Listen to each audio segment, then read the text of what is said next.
Ассаламу алейкум, мөхтәрәм милләттәшләр. Сез Татарстан Яңа гасыр каналын карыйсыз. Эфирда татарлар тапшыруы, студиядә Илдар Кыямов. Без милләтебез тарихына багышланган тапшырулар циклын дәвам итәбез һәм бүген чираттагы программа сүзебез Башкортстан турында булачак. Студиябезнең кунаклары Туган як журналының баш мөхәррире, тарих фәннәре докторы Дамир Исхаков, шулай ук тарих фәннәре кандидаты Илнар Гарифуллин. Хәерле көн исәнмесез. Башкортстанда билгеле булганча, бөтен интернет киңлекләрендә шаулыйлар, съезд узган, бу кыргыз руы җыены дип атала. Менә бу мәсьәләнең минем уйлавымча тарихи аспекты ничегрәк икән, ни дәрәҗәдә дөрестлек һәм ялган дигәндәй шуны тикшерегәл. Беренче әйбер билгеләп әйтергә кирәк, бу кыргыз руының вәкилләре Татарстанда да бар. Безнең бөгелмә якларында яшәп яталар, татарлар. Шуңа күрә татарлар буенча тапшырырга шуңа күрә килеп кердек без. Бу безнең халыктагы. Инде билгеле булай тарихка керсәк, аның бик күп четерекле яклары бар. Беренчедән әйтергә кирәк, рус чыганакларында кыргызлар бирелгән волость, ягъни улус. Бу әле кабилә ру дигән сүз түгел. Бу җир биләмәсенә береккән бер төркемдә булырга мөмкин. Ләкин кыргызлар чынлыкта тарихта билгеле һәм беренче чиратта 17нче гасыр документлары нигезендә кыргыз кабиләсе Нугай урдасының берлеше булган. Һәм Нугайлар моннан күчкәндә безнең Урал буйларыннан Кавказ якларына алар шушы кабиләнең зур өлеш алып киткәннәр үзләре белән. Ләкин калган өлешләре бу Сөн елгасы бассейны чынлыкта башкасында хәзерге калган өлешләре сан ягына шактый күп санлы булганнар. Мәсәлән, 18нче гасырның беренче чирегендәге учет вакытында аларның саннары 1000 ир кеше күрсәтелгән. Бу зур сан чынлыкта. Менә шушы төркем турында сүз бара күбрәк. Билгеле, Раил Гөмәш күзе беренче булып игътибар итте бу төркемгә һәм китерде кайбер кызык мәгълүматлар. Мәсәлән, бер шәҗәрә басылган булган Шура журналында революцияга кадәр. Анда шәҗәрәнең башында тора Кыркыт дигән шәхес. Раил Гөмәш күзев аны угызларның Кыркыт ата белән бәйләде. Ләкин чынлыкта минем фикер буенча бу Минзилә диалектында язылган язма булган һәм ул кыргыз дигән сүз. Ягъни кабиләнең исемегә язылган беренче шәхес буларак. Шуннан соң 3-4 буыннан соң анда шушы руның патшага баш иеп инде русларга кушылуы турында сүз әйтелә. Ягъни булар монда яшәгәннәр электә, кайсы заманнан икәнен уйларга кирәк. Бу турыда сөйләрмен, әмма тагы бер мәгълүмат бар. Аларның үзләренең легендаларында моны Күзәев шулай бастырган. Алар без Чыңгызхан заманында Чыңгызхан халкы булганбыз, шулар белән бергә килгәнбез. Аннан соң Бохара юлында Сыр дәрьясы янында яшәгәнбез дигән сүзләр бар. Менә соңгысы минемчә аларның Нугай урдасына нисбәтлеген исбат итә шулай ук. Борынгырак чыга килсәк, кыргызларның кайчан килү турында Күзәев әйтте, алар төркиләр белән һәм угызлар белән бер вакытта, ягъни әле кыпчаклар кичәгәнчә килгәннәр дигән сүзләр бар Күзәевнең язмаларында. Минемчә бу ялгыш караш. Ни өчен ялгыш? Менә тарихи мәгълүматлар дигәндә без беләбез, Жуши Алтайны яулап алырга җибәрде 1207 елны. Һәм шул яулап алулар вакытында ул анда уңышка ирешә, бөтен Алтайны басып ала. Үзе белән алып килә кайбер данлыклы кабиләләрнең башлыклары Чыңгызханга буйсыну йөзендәге тезләндерү өчен инде. Монда аталган кабиләләр арасында мондыйлар бар. Мингат кабиләсе, Тумат кабиләсе һәм игътибар кыргыз кабиләсе. Мингатлар минемчә ул монголча язылган Мин кабиләсенең исеме. Тумат кабиләсенең ул монголча теге окончаниесе бар инде, булайча исеме Тума яисә Туба. Мен ойлым, ул безнең җирлектә соңыннан Тамянга әйләнгәннәр. Алар. Менә шушы күздән караган вакытта монда Мин кабиләсе вәкилләре, аннан соң башка кыргызлар, мен әйттем инде, Нугай урдасы составына кергәннәр, һәм алар кергәннәр менә шушы Жуши халкы буларак хәрәкәт вакытында күчеп. Аларның күчүләре димәк 13нче гасырда булган. Әкренләп Бату хан гаскәрләре көнбатышка киткәннән соң алар Алтайда халыкның берле сүзләп алып киткәннәр. Ягъни сүз бара классик татар-монголлар турында. Анда монгол кабиләләре дә булган, төркиләр дә булганнар. Менә теге кыргыз руының кем икәнлеген сөйләшкән вакытта безгә истә тора кирәк шушы фактларны. Шуннан килеп чыган ни өчен алар татар телле. Теге еш кына мин шундый мифик сүзләр ишетәм. имеш татар укытучылары аларны башка телләрен оныттырып, татар теленә әйләндергәннәр аларның телләрен. Бу билгеле уйдырма шундыкта. Алар иң баштан ук татар телле булганнар. Мәсәлән, минем башкасында яшәгән достым, кыргыз кабиләсенең вәкиле Ринат Гатауллин, ул экономик, икътисад фәннәре докторы. Ул үзенең борынгы теге бабасының ни телдә сөйләшкәнен белә алды, әбисе аркылы. Һәм күренде 19-нчы йөзнең беренче яртысында ук бабасы татар телендә сөйләшкән. Анда әле татар укытучылар ул вакытта бик күбәймәгән булганнар. Шуңа күрә монда башка мәгълүматларга китәргә була. Ягъни аларның татар телле булулары ул килеп чыгаларның тарихларыннан. Булар Нугай урдасының кисәге, татар монголларның бер кисәге. Ягъни безнең дә бабалар булып чыгалар булар, коллектив бабалар. Шуңа күрә буларга карарга кирәк. Теге үз вакытында Алтын Урда эченнән бүленеп чыгып, соңыннан Башкортстан җирлегендә калган бер төркем, дөресен әйткән вакытта Нугай татарлары булып чыгалар булар. Әмма аларның билгеле башкорт стадиясы булган бер вакытта. Менә бу мәсьәләнең җыенның резолюциясе белән кызыксынганнан соң анда шактый гына кызык мәсьәләләр калка. Алар бик атрафлы эшләр, тегесен ясарга, монысын эшләргә, монысын корырга дип эш кизәнеп башлыйлар инде. Һәм бу очракта мәсьәләнең юридик ягы калкып чыга. Бу ни дәрәҗәдә аларның вәкаләте бар икән? Менә шундый кызык нәрсә. Беренчедән билгеле монда иң кызык сорау, ни өчен булар һаман да башыплы бирәләр дигән сорау. Менә Илдар анысыгын аңлатыр. Булай юридик ягына килгән вакытта билгеле монда проблемалар бар. Мәсәлән, мин искә төшерәм, 2002 елга халык исәпкә алдыннан Валерий Чешков әйтә башлады, Сибир татарлары башка халык булып язарга уйлыйлар дип. Без шуны тикшереп карадык, кем моның өчен тавыш биргән. Анда 10-15 кеше җыелганда бөтен Сибир татарлары исеменнән кара кабул иткәннәр. Монда карарның бер юридик кеше дә юк шундыкта. Менә бу башкортларның кыргыз ыруы булып җыелып, шунда берәр кара кабул итү, бу нонсенс шундыкта. Юридик яктан нуль моның әһәмияте. Чөнки беренчедән билгеле түгел. Кемнәр сайлаган мондагы делегатларны бу җыенга? Ул сайлауның кагазы бармы юридик яктан? Ничә кеше катнашкан? Ул бит мин әйттем инде, кыргыз ыруы шактый күп санлы. Алар теге башкорт дип бүген аталалармы, татар дип аталалармы? Татарстан ягындагы кыргыз тыкымын беркем дә чакырмаган мәсәлән, алар бүген исән саулар, татар дип бирәләр үзләрен. Шуңа күрә монда бу яктан караган вакытта мәсьәлә килеп туа, юридик кеше бу карарның. Аннан соң билгеле аның артында башка мәсьәләләр дә туа.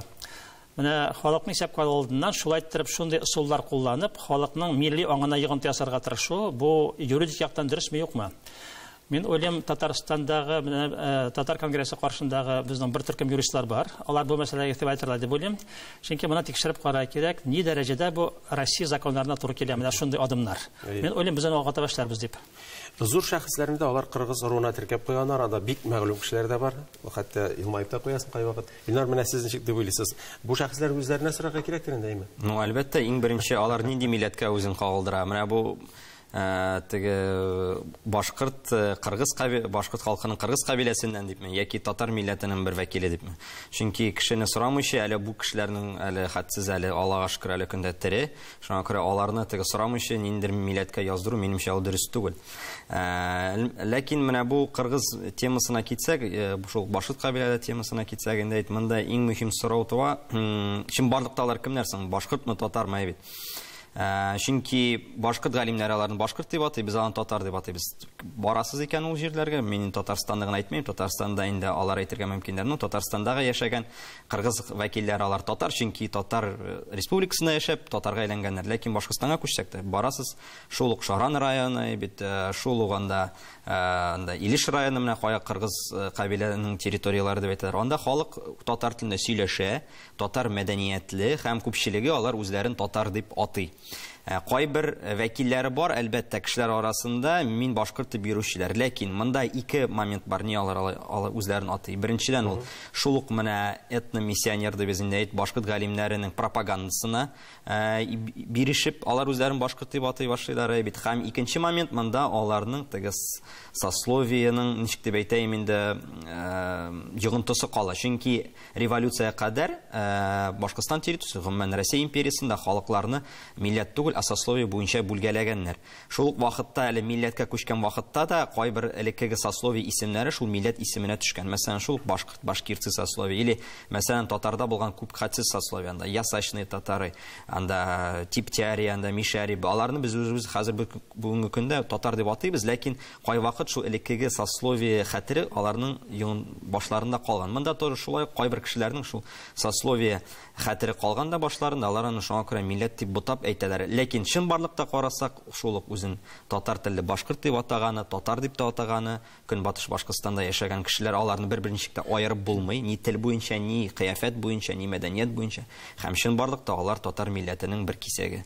Менә без бит инде мишәр татар мишәрләрен аерым халык дип әйтмибез.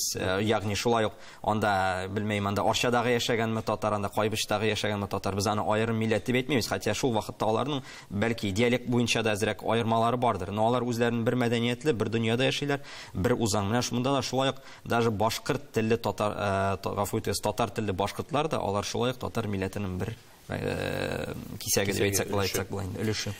Менә бу мәсьәләнең булай итеп итәк астыннан ут йөртүнең хәвефле ягы нәрсәдән гыйбарәт, Дамир абый? Менә мин шушы кыргыз руының җыенын карадым, резолюциясын. Проекты бар иде. Анда бик куркыныч нәрсәләр салынган, һәм без аны хәзер әйтә башларга тиешбез. Ни өчен?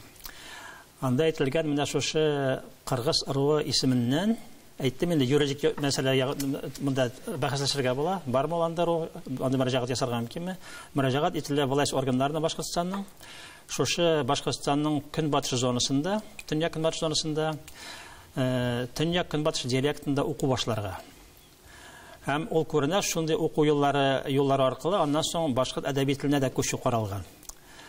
Бу бит чынлыкта шушы Башкортстанның шушы зонасында мәктәпләрне һәм балаларны айыру дигән сүз. Менә мин күз алдына китереп, ничек итеп аерга җыйналар шушы документ артында торучылар. Анда башкорт дигән төркем белән татар дигән төркемне, башкорт дигән тарихи атама, ул төркемнәрне аерып булмый хәзер. Алар физик яктан биришкәннәр, күптән буталып беткәннәр. Һәр берсенең гаиләсендә ике яктан да татар ягыннан, типтәр ягыннан да башкорт ягында туганнар бар. Авылда бит инде халык, бер генә халык яшәгәндә, шушы халык кына. Хәзер монда буларны икелешкә бүлү өчен аларның теге фашист Германиядә кебек каннарын тикшерергә тиешләрме? Или же баланы урталайга ярырга тиешләрме? Теге син бу яккамы дип. Но без күрдек кайбер урыннарда балаларга, ярлырак семьяларга акча түләп башкорт төркемнәрен яздырдылар. Әмма монда каралган эшне төптән башлау балалар бакчасында башлап мәктәпләргә кадәр. Шуның өстенә безнең истә Башкортстанда татар теле һәм әдәбияты дигән мәсьәлә буенча дәреслектәр эшләнде. Ул как раз менә шушы северо-западный төньяк көнбатыш диалект укыту өчен. Мин уйлыйм, алар шушы дәреслекләрне мәктәпләргә кертергә уйлыйлар. Әгәр дә бу дәреслектәр әйләнешкә керә башласа, бу татарларның мәгариф системасының структурасын боза дигән сүз чынлыкта. Арага керәләр булар хәзер. Һәм менә монда Татарстан белән Башкортстан арасында килеп чыгачак конфликт. Чөнки безнең үзебезнең дәреслекләр бар, без монда электән шушы әдәби телне укыттык. Чөнки халыкның теле татар теле чынлыкта. Монда дискуссиялар башланыр башта, аннан соң бәлки конфликт та килеп чыгар. Бигрәк тә мин уйлыйм, конфликт килеп чыгарга мөмкин. Авылларда мәктәп бер генә булу сәбәпле менә шунда балаларны, укытучыларны бүлә башласак. Син менә бу телдә укысаң, син бу телдән да аның теге принципы нинди булачак, бусы билгеле түгел, ничек итеп аерга җыйналар. Мин уйлыйм, власть органнары бай-байларга игътибар итәргә тиешләр. Чөнки монда теге Татарстан гел елмаеп кына карасагыз, Башкортстан ягында монда Татарстан властьлары шулай ук бай-байларга игътибар итмичә булдыра алмыйлар. Чөнки милләт турында сүз бара. Милләтнең бөтенлеген һәм аның теге мәдәни һәм мәгариф кырының бөтенлеген саклау турында. Бу шуңа күрә куркыныч мәсьәлә буларак, мин уйлыйм, монда юристлар да бу эшләрне тикшерергә тиешләр. Ни дәрәҗәдә менә мондай әйберләрне эшләргә мөмкин? Дөрес, без Башкортстан ягыннан ешкына ишетәбез. Бу безнең җир, безнең үзебезнең хөкүмәт бар дигән сүзләр ишетәбез. Ләкин без чынлыкта Россия дигән илдә яшәбез. Безнең ил бер һәм Ык елгасы ул Берлин стенасы түгел. Монда халык теге якка да бу якка да йөри. Ул теге үтәли күренә торган шикләр. Шуңа күрә монда 1 миллион татарды без Башкортстанда бер кайда куя алмыйбыз. Ул 1 миллион татар милләтенең бер аерылгысыз кисәге. Шуңа күрә монда әгәр дә шушындый басым башланыр икән, ул вакытта безгә җавап бирергә туры киләчәк бәйберләргә. Илнар, сезнең карашыгыз ничегрәк менә хәвефле ягы нәрсәдән гыйбарәт? Монда инде аспект турыдан-туры шул.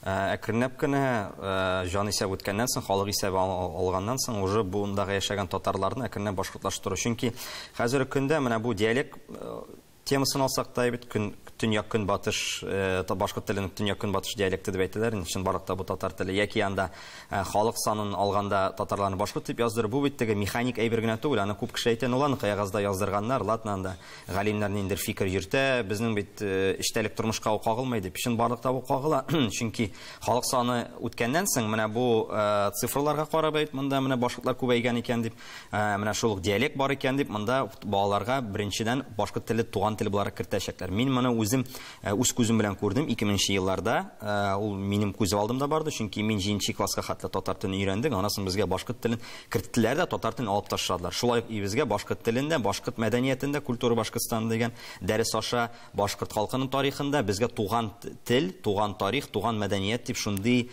фикердә безгә аны бирделәр. Хотя шул ук китапны ачып карасак, анда әйбер юк, но укытучыларга шундый установка бирелгәч, алар шундый безгә фикер тудырдылар.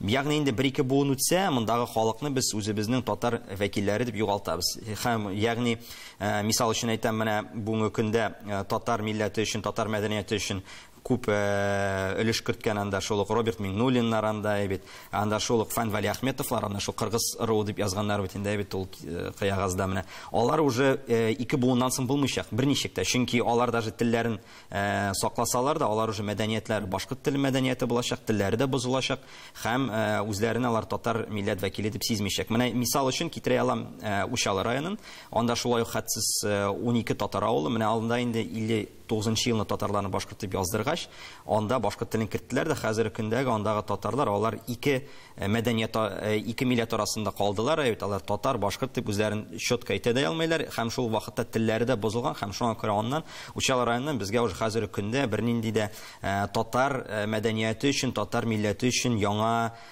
ниндидер ничектер уңышлар сизелмәй. Мәсәлән, Ушал районыннан безнең күренекле җырчы Назифа Кадырова, безнең күренекле язучы Зифа Кадырова, алар менә бөтен сорау Ахун авылыннан. Ну менә хәзерге көндә карыйк, анда яшьләр арасыннан, уртак буын арасыннан андый кешеләр чыкмый. Ни өчен? Чөнки алар телләрен югалткан. Шул ук Аскын районына алайык, әйбәт Башкортстанның төньягында анда шулай ук 50-60 елларда башкорт телен керткәннәр. Хәзерге көндә менә безнең Татарстандагы яшәүче кешеләр күп анда, алар әйтәләр, туган авылларыбызга кайтабыз, кешеләр белән сөйләшәбез, телләре уже бузык, алар уже үзләрен башкорт телендә уже сөйләшә башлаган. Чөнки 2 буын буе башкорт телен өйрәткәннәр икән, уже телләре бозылган. Антан бер буын үтә, алар милләтләрендә онытачак. Шуңа күрә бу теге шаяру, ниндидер юмор хәленә кертергә кирәкмәй бу проблеманы. Мисалны мин теге без бу телне ничек атыйбыз анда, татар телене башкорт диалектымы яки башкорт теленең анда төньяк көнбатыш диалектымы? Юк, монда чын барлыкта һәр халыкның һәр ичке тормышына эләгә. Һәм аннары инде кирип китсәк, башкортның саны күбәйсә, менә шундый ук операциялар аркасында мин инде аны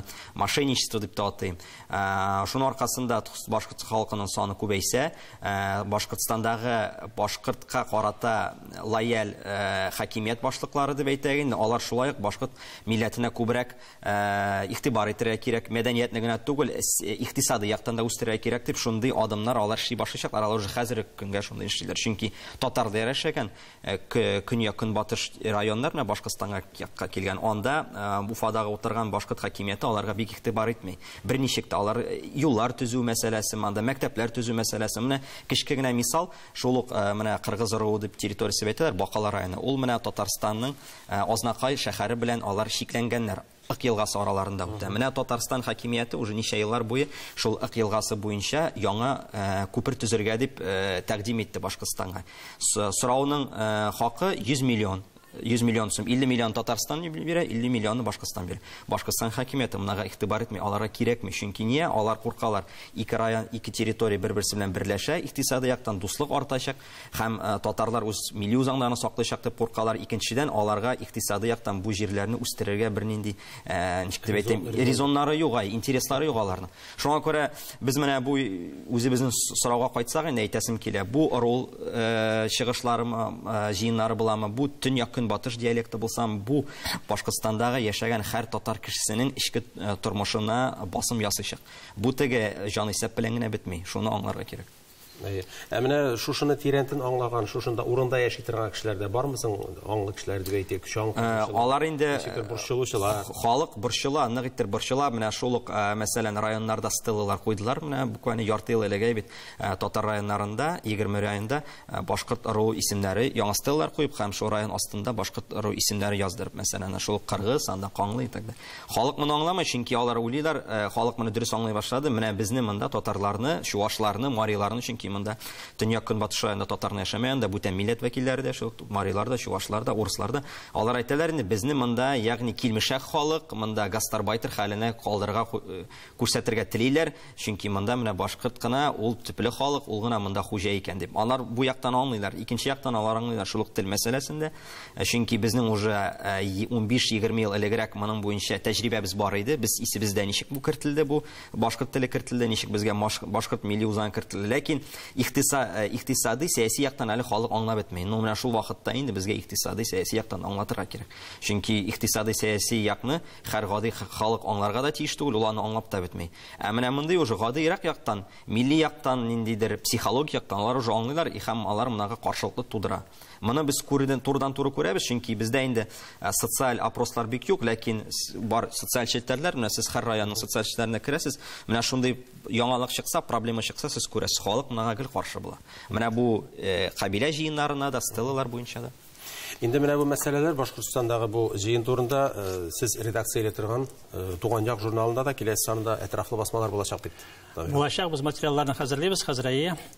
Ну, монда тагы бер нәрсә әйтергә җыена. Менә бәхәсле мәсьәләләр булгач, без хәзер уйлый башладык.